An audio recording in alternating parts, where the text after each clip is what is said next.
Yofi, Baruch Hashem. So, Bezrat Hashem, we are Torah Lamed Chet 38, part Daled, and we learned that if a person wants to fix his power of speech, so he needs to learn Torah in Mesirut Nefesh. And the Torah that a person is learning when it's hard for him to learn, that is the Torah that stands for him, to support him, to keep him straight.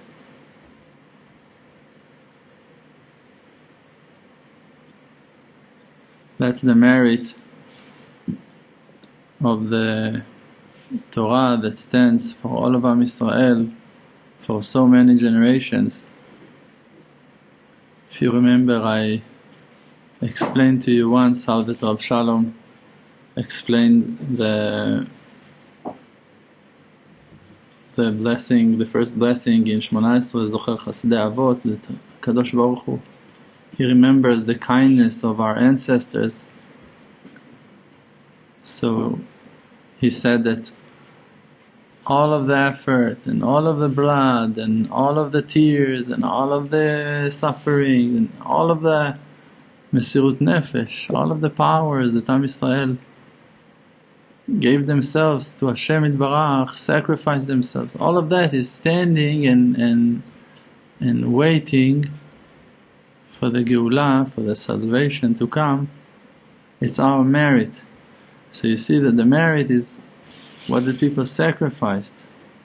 So the Torah that is standing for us, for the future to come, is only what that we're sacrificing and risking ourselves to live life of Torah, to live life of Kedusha. But you don't need to be a Chassid Shoteh. A lot of people, they want to learn Torah and they realize that now they need to learn Torah in Mesirut Nefesh and to put all of the powers on the limud, and it sounds great. And then the wife, for an example, it's hard for her, or he cannot spend enough time working and bringing parnasah to the house, and so it can bring difficulty. It's very hard to go to yeshiva, to learn for 6-8 hours, and then also to go to take care of parnasah. It's not something simple. Not everyone can do it immediately. Not everyone have the merit and the siyata dishmaya, help from heaven, to achieve such an opportunity. Also to sit and learn half a day, also to go to work half a day, and to come back at the evening and that everyone's going to be happy to see you. It's not happening so easily. So then the person can come to that mistake to think that his wife and his kids, they're holding him back from doing tshuva, and that the parnasah is something that he doesn't need to take care of, and he needs to go to learn Torah in Mesirut Nefesh, especially when he's got Rabbeinu saying Echad Haya Avraham. Rabbeinu gives the Torah especially for that guy's Yetzer Hara.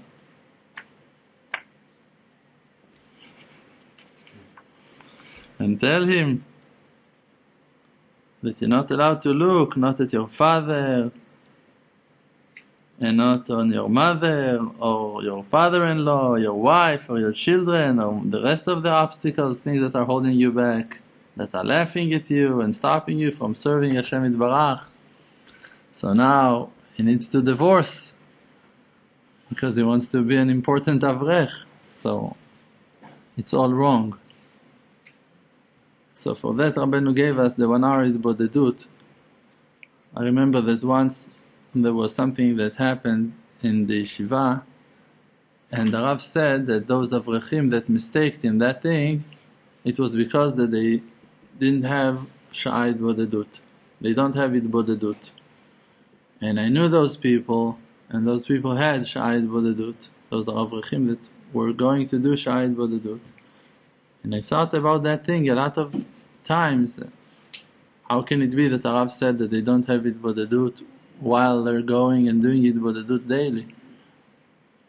So the answer is that there are two kinds of Hitbodedut. There is Hitbodedut that is also trapped in the lie, and there is Hitbodedut that is 100% truth.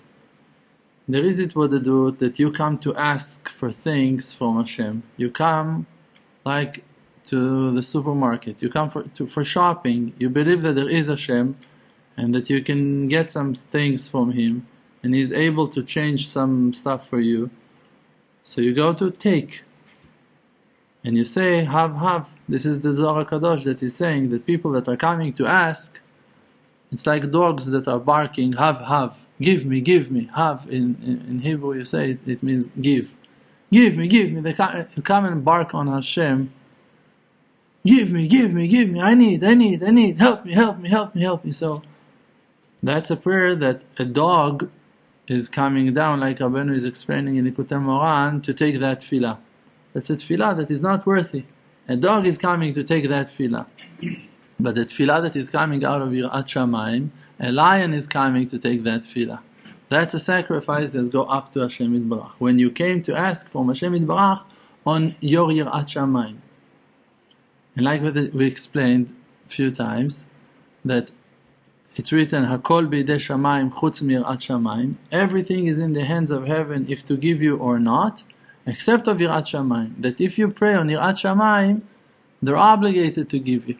No one can stop you. If you ask for Hashem, if you ask for things for avodat Hashem, no one can stop you. If in that depends your yirat shamayim, Hashem, I need a house for Shabbos, I need a house for my wife, not for myself, not for my pleasures, then they cannot stop that tefillah because you asked it for Hashem. Hashem, I want to honor Shabbos. I'm not doing it for myself. So that's the way that you can ask. That's the only way that you can ask. Because when you come, and Rav Shalom is explaining that in Garden of Yearnings, that you cannot ask, that the real worthy, ra'ui, fit, hitbodedut, is when you come to cancel yourself, to nullify yourself to Hashem Yitbarach. You want to receive help from Hashem Yitbarach to work on your midot, to work on yourself, that you're going to become to be a worthy vessel to contain the light of Hashem Yitbarach, to pass the light of Hashem Yitbarach to the ones that are close to you, and more. And if you come with that attitude, with that way to the Hitbodedut, so then, first of all, you're going to talk to Hashem like you talk to your best friend, because you tell him, hey, it's for you. I'm not doing it for me. If it's for me, so I feel not comfortable, so it's not so comfortable to come to ask, even from a very generous person. It's not so comfortable. You feel some shame. So it's not your best friend if you come to ask for yourself. But if it's for you, Hashem, if I'm doing a favor for you, I'm thinking about you, I like you, I appreciate everything you've done for me, but now I'm here for you, so now we can talk about everything. And even with your rabbi, this is how you become to be Rav Chaver. How you become to be Rav Chaver. How I came to that place that I today now can talk to Rav Shalom on everything that I want to talk to him. And even on the most embarrassing things in the world, because he is so important to me that I'm doing everything for him. So when I'm coming to talk to him, I'm telling him I have a problem with you because I'm trying to help you here in this thing. So what are you doing? What are we doing? Where are we heading? Because I'm here for you. So let's talk. Explain to me what are we doing? What's happening now? We both have the same interest. We both want the same thing. So now we can talk. So that's the Hitbodedut that can cleanse you, can purify you, can bring you to a place that Rabbeinu is saying that in the end of the Hitbodedut, you come out from the field like a new person. And you need only one moment like that in the Hitbodedut already to feel it. You don't have to have 1 hour of dvikut in Hashem Yitbarach. Then you're an angel, so for sure maybe you won't come from the field after 1 hour like that. You're going to stay for 6, you're going to do 12, I don't know. But But when you even have one moment, it's written that when a person is sneezing, so it's Me'en Olam Haba. It's like the world to come. When a person is in the bathroom, so it's like the Me'en Olam Haba. When a person is with his wife, so it's Me'en Olam Haba.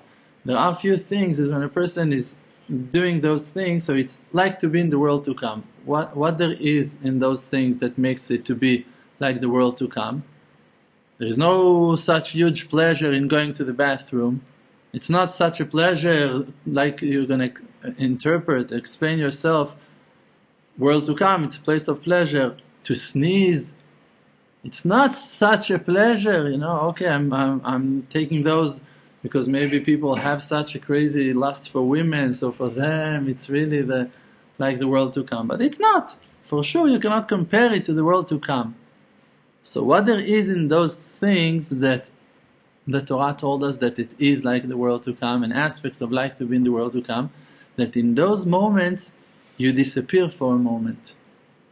When you yawn, when you sneeze, when you're in the bathroom, there is a certain moment that you lose your awareness, your consciousness, you disappear for a moment. You're not here. And then when you open your eyes, it's a new world.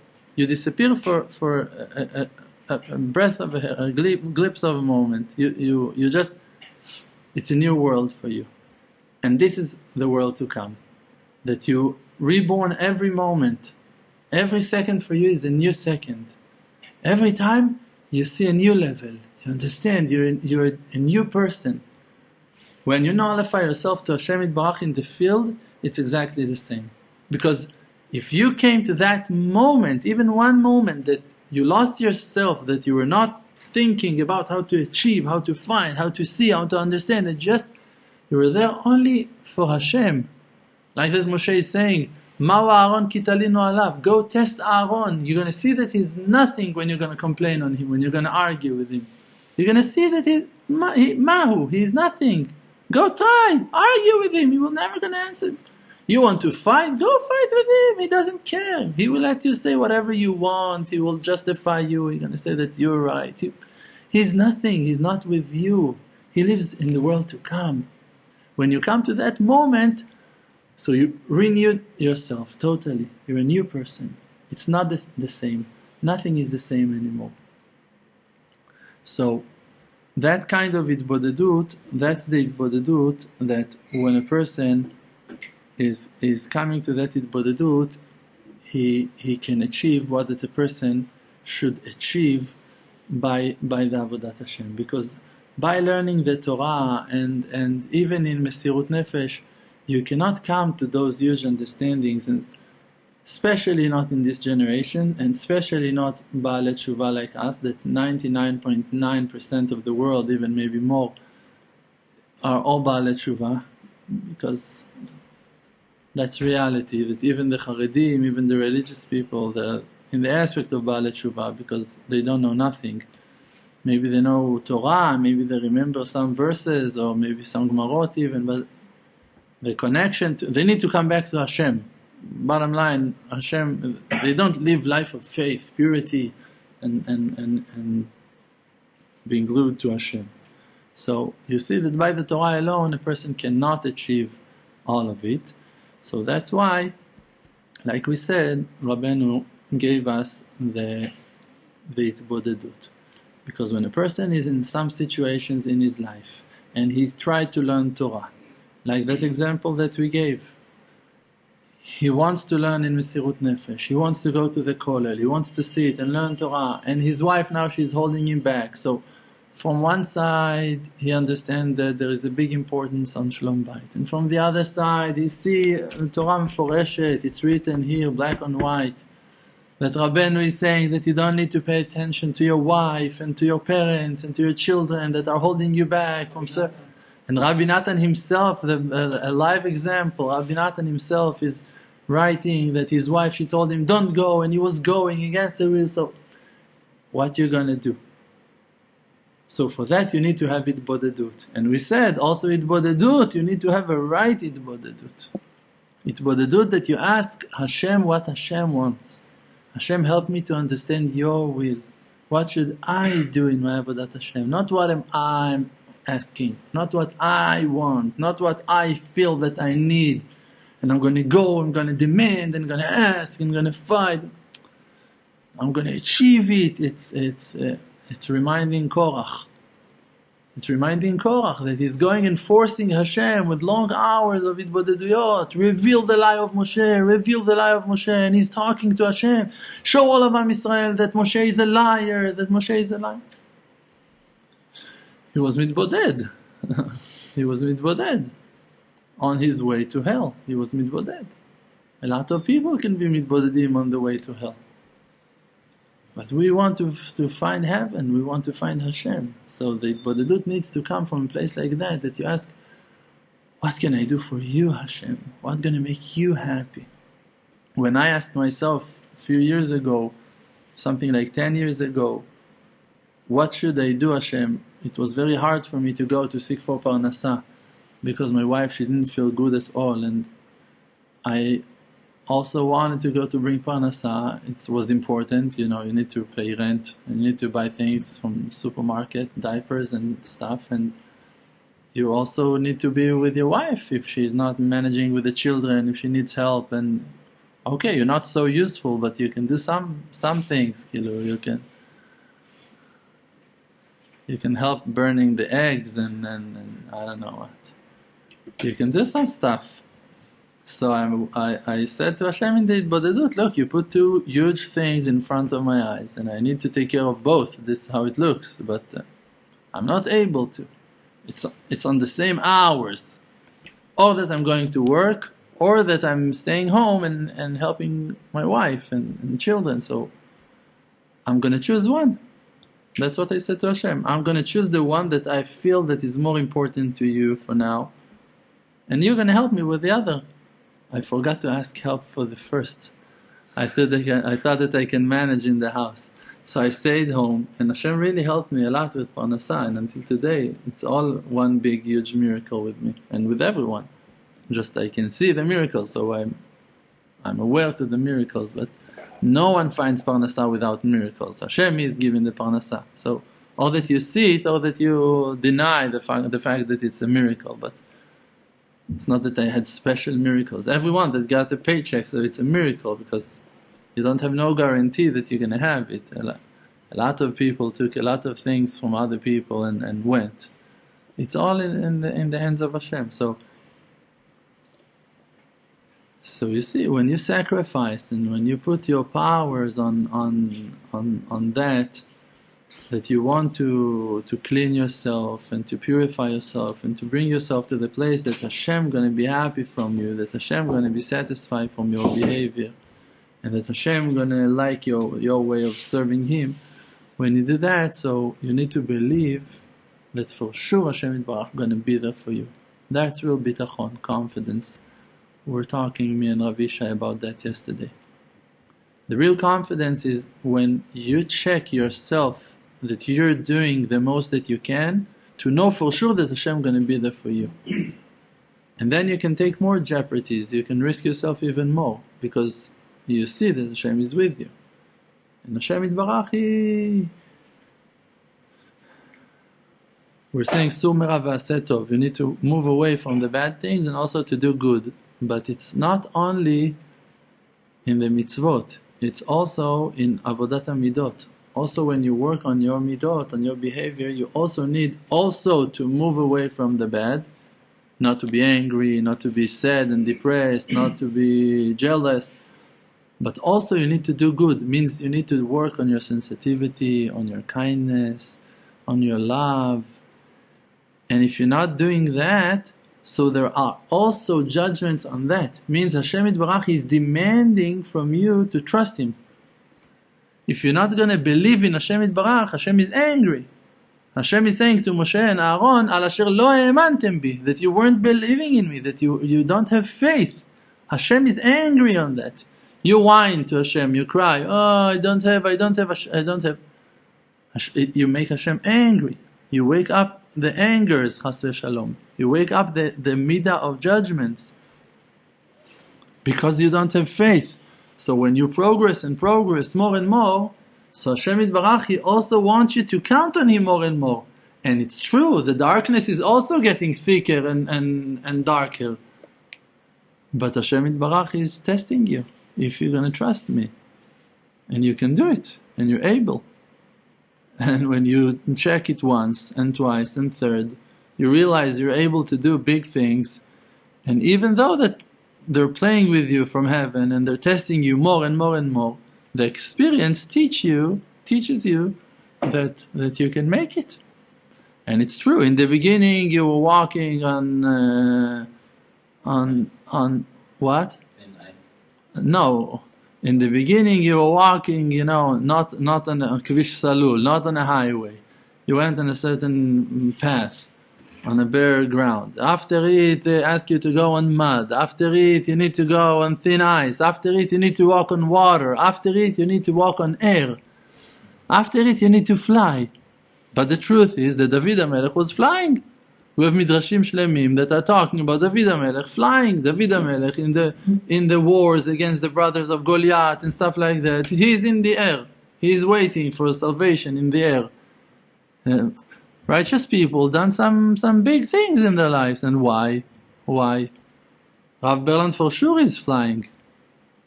No doubt that he's flying. Righteous people are able to... Why? Because they're breaking their bodies and all of their physical assumptions and understanding, and they're depressing it, they're breaking it to pieces. Like those students of Rav Berland that I told you that story with them, that they heard that Rav Berland said that in Kvish 443, there were shootings over there, and he said, you need to break fear, not to be afraid. So they were driving all night, back and forth on 443, just to break the fear. And there were shootings all over the place, and they're driving, because Rav Berland said, you need to break fear, not to be afraid from bullets, not to be afraid. So when you understand that you have something you need to break it. You need to break fear, not to be afraid. So now you need to test it, go test it. Rav Shalom said that he was going and testing Hashem Yitbarach, not Hashem Yitbarach. He was testing his confidence, because if you have confidence, you're going to be answered. If you haven't been answered, it's because you didn't have the confidence. If you have the confidence, you're going to be answered. I have a friend that tried to do that, like Rav Shalom said. He went to the supermarket and he was filling all of the agala. You say agala? Cart. Full with things. He never had the courage. He went with no penny in his pocket, and he filled all of that cart with his wagon, and he came to the kupa, cash register, and he's passing all of the things, and he started to shake. And in the end, the woman over there, she tells him, the seller, she tells him, okay, I don't know, 900 shekels, 1,000 shekels. And he's doing like this, and he needs the salvation. And a person saw him, person that was standing behind him saw him, and called him, and he asked him, you have a problem to pay? So he told him, I don't find my money. This is what he answered. He told him, I don't find my money. So he told him, it's okay. I'm going to pay for you.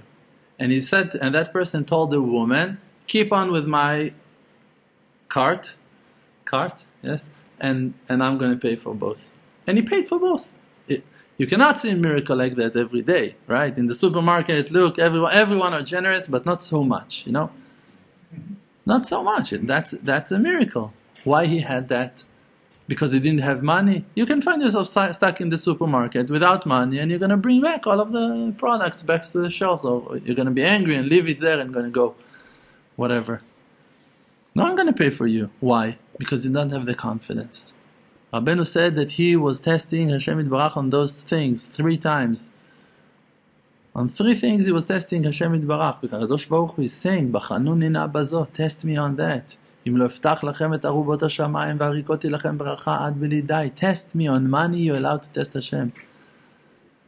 And if Rav Shalom said, how are you going to know if you have confidence or not? If you've been answered, you had confidence. If you haven't been answered, you don't. It's all the way. It's yes or no. Thank you very much. Chazak u'baruch.